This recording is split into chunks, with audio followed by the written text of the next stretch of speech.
если интересно.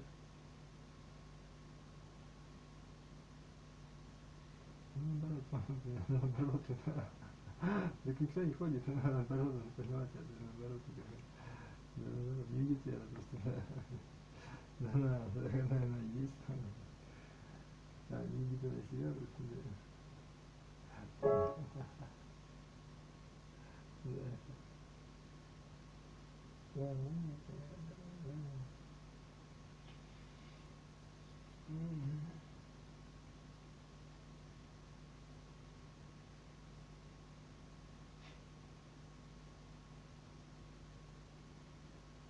так наоборот только, да, наоборот, наоборот, да, да, вот это было на самом деле, да,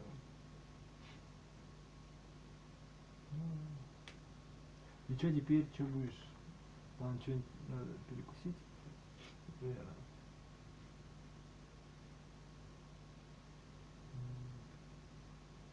Да, c'est moi.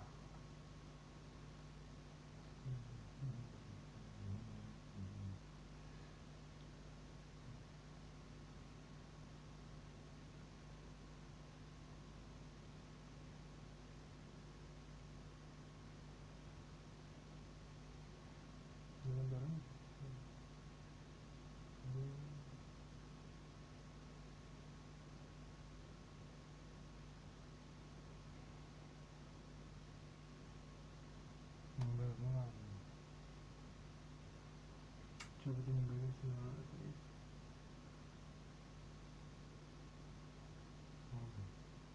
Позорно, что ли? Это слишком, да.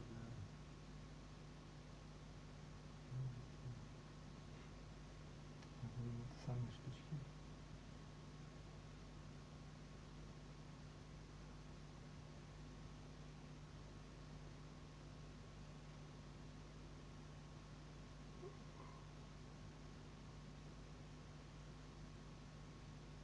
Ну, наоборот, нет, наоборот, лечило, что ли, слушай, ну нет, это, ну, да, я играл только,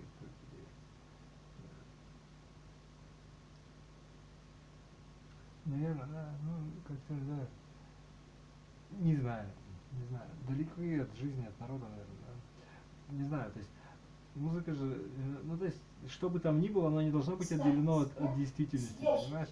Иначе тогда, да, то есть, как бы надо понимать это, да, что, да. Иначе она никому не надо будет, как минимум.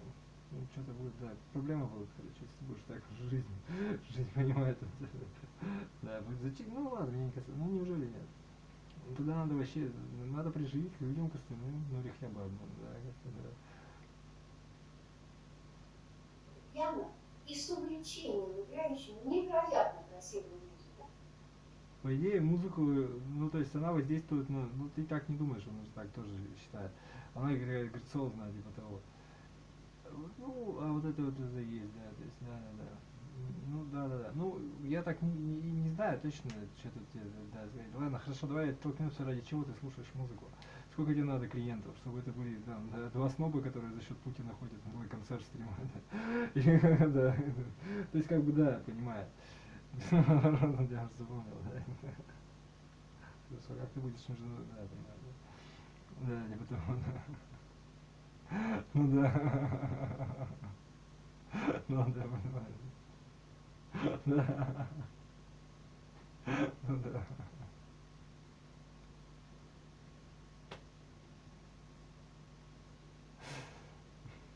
Ну не надо себе. Народу, когда.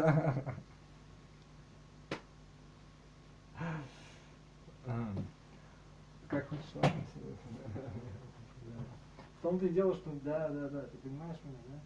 Да, как только в нормальном виде, да, понимаешь, вот это. Наверное, да. Убери меня, говорит. Ребенок, его что-то. Вот, да.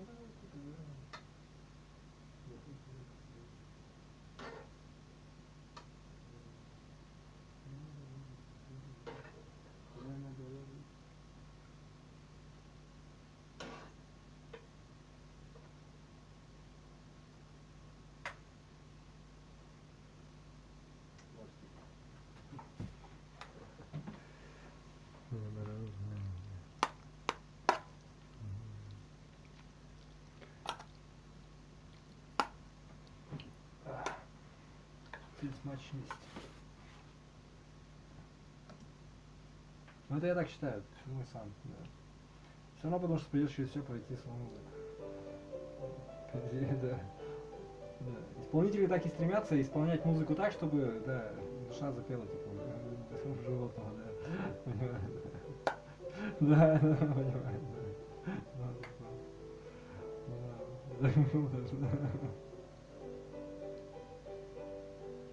Ну да, это я так.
Специалисты компании LovePiano уже на связи и готовы вам помочь.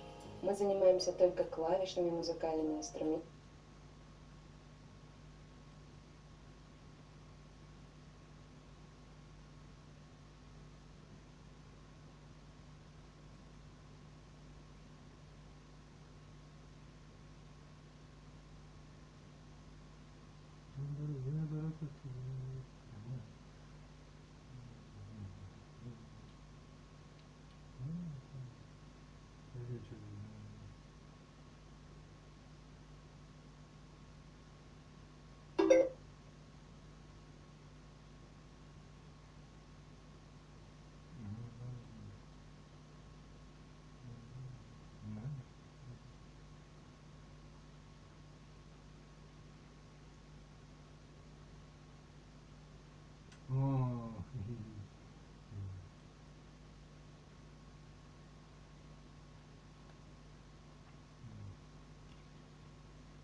Чтобы не болтать, конечно, на болтовню будешь.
applications. Here's a fun story. I've managed to break my phone by just applying a wallpaper to it. And I'm not alone. It seems like hundreds of people in the last week have had their entire phones wiped because of this photo. I first saw it on Twitter, Ice Universe, famous leaker. He basically made a post saying, people are spreading this wallpaper, don't apply it. Please, don't apply it. But of course people did. What would you know, he's just a world-renowned smartphone enthusiast. And I don't think I've ever seen karma bite back faster. The comment section is filled with two types of responses. People who've applied it and got away with it on their phones, and who seem to be using it as a way to prove they've picked a superior device. And the other, less fortunate group who've applied it and quickly realised they probably shouldn't have. They post the videos of their devices basically going schizo. In a lot of cases, they've had to wipe everything. Listen to the cat, people. The cat never lies. Anyways, there are three unusual things that happen here. The cat never lies. Anyways, listen to the cat, people. The cat never lies. Anyways, there are three unusual things that happen here. Number one, that whether or not your device gets destroyed depends on who made it. For example, Google and Samsung, they're no-goes. Don't go there. Two, if you upload the photo to a social media site like Weibo and download it again, the colors will shift to this less vibrant version, and it's safe to use. And three, you might have noticed I've been showing you this wallpaper on my Samsung phone this whole time. And the way I've done that is just by taking a screenshot of the image and setting that as my wallpaper, which is safe too. On the face of it, none of this makes sense. So what the flip is going on here? Well, I spent the last 3 days trying to find out. Okay, my initial assumption was this is malware. Someone has obviously designed this wallpaper to conflict with the code of Android and start crashing phones. The resolution is exactly 1440 by 2560. That is the current standard Android wallpaper resolution. It has been made to apply as a wallpaper. And add to that, I've never in my life seen a wallpaper that can so consistently kill phones. What are the chances someone came across that by accident? Well, the more I dug into it, the more it seems like my initial assumption was wrong. I thought the best way to find out if something was malicious or not was to find out where it came from. So I did a reverse image search. Google Images has a clever little feature now that allows you to use an image to search for similar images. And by doing this within 2 minutes, I traced the cursed wallpaper back to its original source. Turns out the wallpaper being circulated around was not the original photo. This is the original photo from hdqwalls.com. And if you download the original and check the data of the image, you can see it is just a photo taken from a Nikon D850 camera. Surely that can't be the problem. This is just someone who's taken their camera to a national park. Maybe they've camped out overnight to get this stunning shot of a sunrise. That's not going to break your phone. Plus, a lot of the people online were saying that the reason the cursed photo was crashing phones was because it was encoded in a color profile called Google Skier. But seeing as I now managed to get hold of the original photo, and I could see that this wasn't a Google Skier image, I applied it to my Galaxy S20 Ultra. Big mistake. Gone. Finito. Galaxy S20 Ultra, in one fell swoop, nuked. I couldn't get past my lock screen, and even safe mode wouldn't let me recover it. All data on that phone that I didn't back up is gone. And I won't lie to you, this felt like that part in a detective movie where the detective gets too involved in a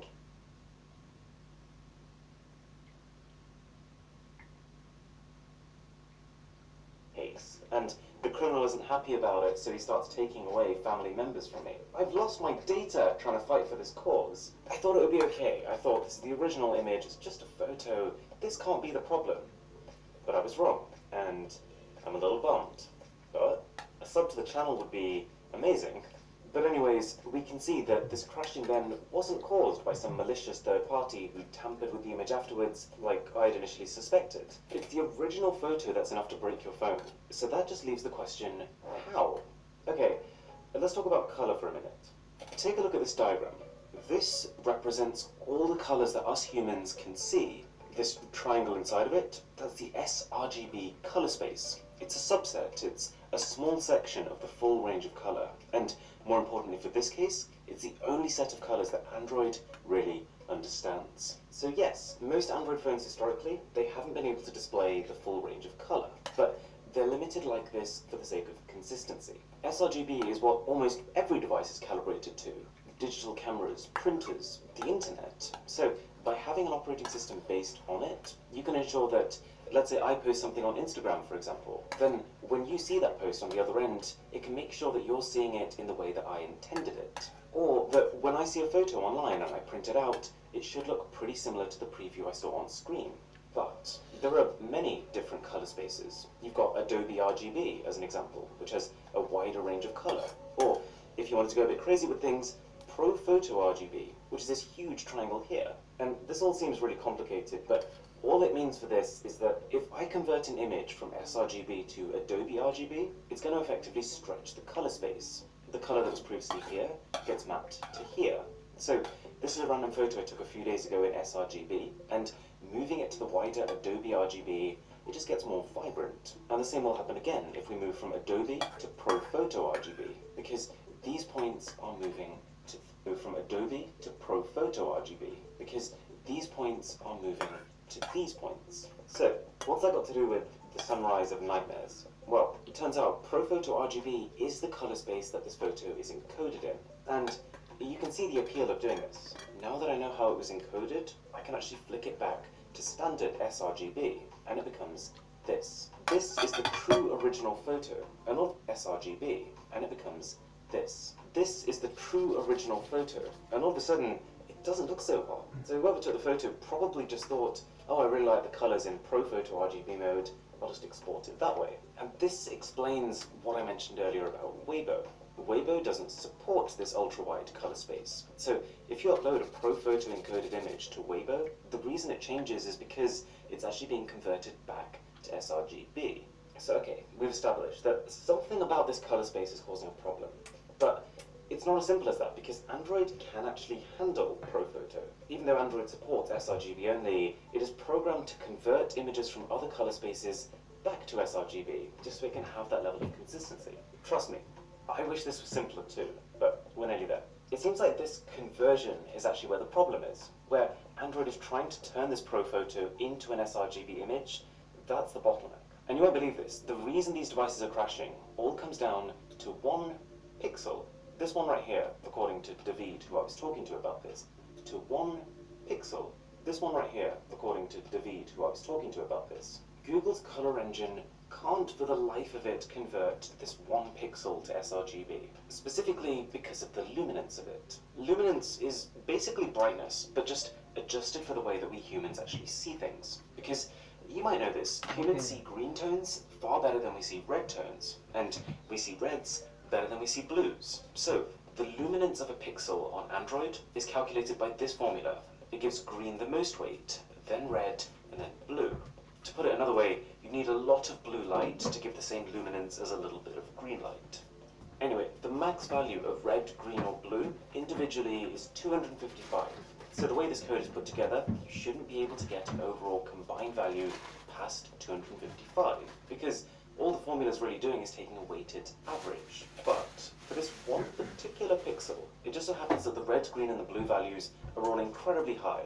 255, 255, and 243. So plugging it into the formula, we get red as 54.213, green as 182.376, blue as 17.5446. If you add all these up, you get around 254, which is still under 255. So what's the problem? It turns out Google uses a type of rounding that basically rounds each one of these numbers up. So those RGB values actually end up as 55 plus 183 plus 18, which gives 256, which is over the theoretical maximum of